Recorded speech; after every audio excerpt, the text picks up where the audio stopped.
Big pass வந்து நான் வந்து பாட்டு வந்து கண்டென்ட் வந்து பாட்டு எழுதுவேன். பிக் பாஸ் நம்ம உட்காந்து பார்க்கும் நம்ம இது பண்ணல. புரியுதுங்களா நான் சொல்றது? எனக்கு வந்து உள்ள இப்படி பண்ணணும், என்ன பண்ணுவாங்க இங்க இது பண்ணணும், டாஸ்க்லாம் தெரியாதுங்க. நான் வந்து கண்டென்ட் பார்த்து பாட்டு எழுதுங்க. ஓகே.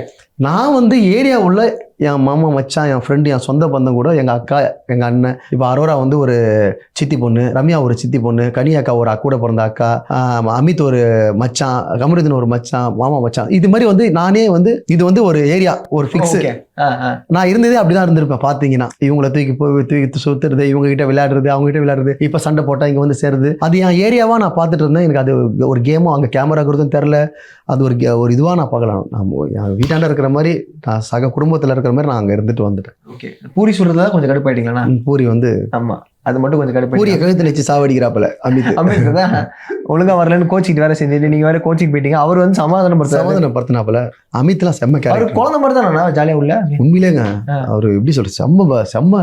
லைகா புரொடக்ஷன்ஸ் சுபாஷ் கரன் தயாரிப்பில் அறிமுக இயக்குனர் AR ஜீவா இயக்கத்தில் அனுபமா பரமேஸ்வரன் நடிப்பில் லாக்டவுன் வெற்றி நடை போடுகிறது.